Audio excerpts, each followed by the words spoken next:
Hello and welcome to the latest midweek edition of the Sharesify podcast. As always, James and Steve are here. How are you, fellas? Getting quite hot. It's quite hot. Yeah, it is quite hot, Steve. Quick market roundup for everyone. S&P 500 hovering around the highs at the moment. Nasdaq hasn't regained its June highs yet. It's interesting because a lot of the US tech results have been pretty positive. And according to FactSet, revenue growth for US companies has been the highest in Q2 since Q4 2021. So, there's lots to be pleased about. UK stocks rather, just off their highs, and also the results have been pretty positive on the whole. The interesting side trade is gold, but we'll come on to that later. Steve, talk us through what's been going on in the US. Yeah, thanks, Ian. Some three really interesting, I think, sets of results that have come out. They all beat expectations. So we're talking about Rocket Labs, we're talking about CoreWeave, and we're talking about Supermicro Computer. So each company, I say, beat expectations, but there's real detail here that investors really should be aware of. And we've gone into some really great detail, granular detail about what those issues are that investors should be aware of in our website commentaries, written extensively about them. So, I mean, with Rocket Labs, you've got this funding question marks and valuation. CoreWeave, again, is funding, it's model. You really need AI demand to keep up.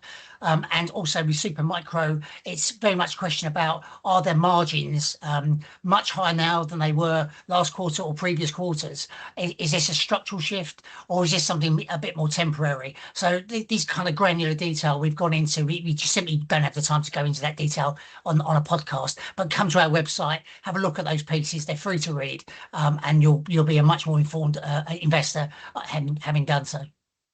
Yeah, and the same I would say with Berkshire, James, which you covered.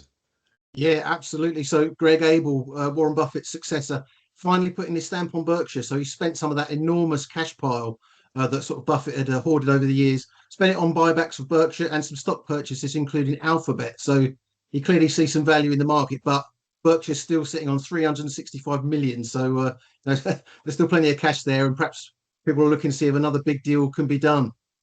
It'd be interesting, James, to see whether or not they're bold enough to go into an IPO like Anthropic, which might happen in September. We're not quite sure yet. It's not confirmed by any means, but it could be another $1 billion IPO.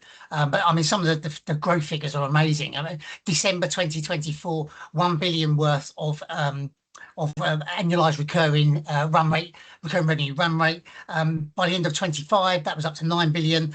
As of May 2026, it was up to $47 billion. So this tells you something about the amazing growth that's going on at Anthropic, the Claude builder. But remember, it's going to be a pretty full valuation, so something to keep our eyes on later. James, you've been also looking at some investment trusts as well, haven't you? Yeah, a couple caught my eye this week. The first one was Aberdeen Asia Focus. Now, it passed this 5-year performance test that if it had failed, this would have triggered a tender offer. So that's buying back some of their shares at close to NAV. It's the best 1, 5 and 10-year performer in the sector, but it's still on a discount. So I guess these performance-related tenders, then always a silver bullet to address the discount. And the other one that caught my eye was this M&A bonanza in biotechnology. So RTW Bio, it's delivered a 4th reverse merger of 2026. In terms of its portfolio companies. Yeah, so that sort of bonanza keeps on going. Company that's merging is Aviva. It's going to merge with NextCure, which is a Nasdaq listed company. And the team who built Aviva actually sold a previous business to Novo Nordisk. So, Rod Wong at RTW Bio, they've got a real track record of picking management teams that can execute. Very interesting stuff. Yeah, and Ian, they really have, haven't they? You've had your eye on Spirax since last Friday. So they've had their results. How did they go down? They were all right, Steve. Well, they went down, as in the shares went down. The results were fine. There was a small beat at the revenue line, small beat at the operating profit line, and the company it doesn't push the boat out when it comes to forecasting. It says we just want to beat industrial production globally, and it does that. But it's also improving its margins. Like it's never been a cheap stock, I have to say. And at one point, this thing was trading, a couple of years ago, just shortly after COVID, when we had all those supply chain issues, it was trading at 50 times earnings. So, it has been on a stratospheric valuation. It's about half that now. And that is about where to me is fair value over the next, over the last 20, 30 years. That's been about the median valuation. So results were fine, but it's hard to see it pushing on unless they might come up with something with the full year results. And is there an income element to the story? Not particularly with Spirax, Right. no. It's just a real high quality, high return, industrial engineering business. Does thermal and thermal controls, fluid controls, that type of stuff. It's very boring, but it's really essential in so many industries. So it's got a fantastic client list, really high quality products and so on. Can push through price increases. Tell you who else has also come out with pretty good results this week is the infrastructure guys, Balfour Beatty and Hill and Smith. And increasingly it's the US which is driving business for these guys. So when we talk about infrastructure, it's mainly electricity sector, so distribution and transmission systems.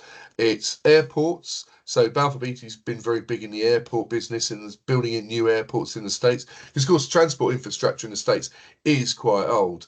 And also data centers, you'll be pleased to hear. So those two had decent results. Hill and Smith has had a great run this year. It's not cheap on my valuation, and unsurprisingly, the shares didn't really push on, even though both firms raised their guidance. But I hinted at the beginning, the most interesting trade for me, at least this month, has been gold, which has quite quietly jumped 10%. To $4,400. There's a couple of things behind this. The Chinese have been buying. They've actually bought the most bullion last month since October 2023. And also you've got US inflation data, which is actually due out today. And the market's not quite sure how new Fed Chairman Kevin Walsh is going to handle this.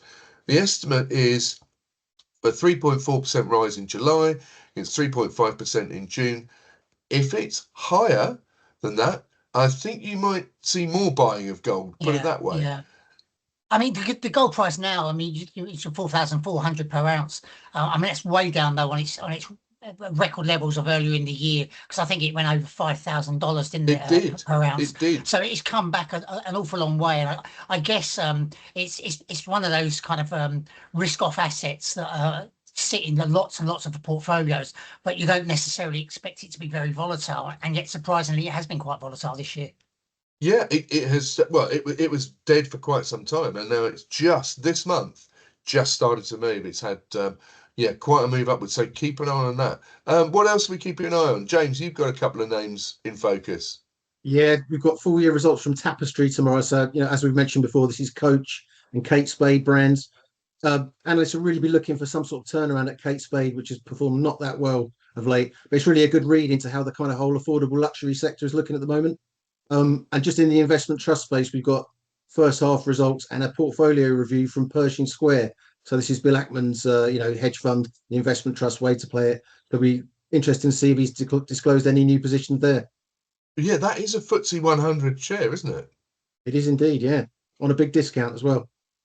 Interesting. Steve, you've got a couple more names coming. Yeah, I mean, this evening we'll get results from Cisco. Now, you can't get a better sort of technology and AI infrastructure stock than Cisco. I mean, it's crucial in sort of the network side of things. Absolutely crucial into almost every kind of technology you can possibly point at.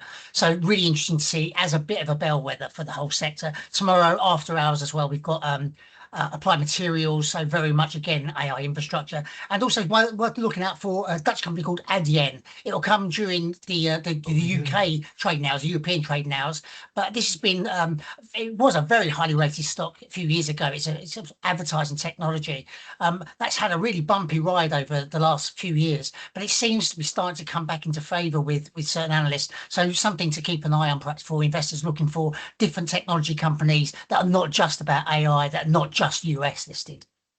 Yeah, absolutely. I'll be watching out for Costain, which is another infrastructure firm. It's a bit different to Hill and Smith and Balfour Beatty in that it does have a bit of energy, does have a bit of defence, but it's also sort of water and transport. And you've got these huge water programs here. AMP8 is now coming into force. You've also got a lot of road works and travel infrastructure going on. So they recently won an extension to a contract with United Utilities. They got a contract with TfL, and they got another road contract in Norfolk, I think. But I think the big one everybody be watching will be Aviva. Of course, a very popular income stock. It's on a 6% yield at the moment. It's had a nice run.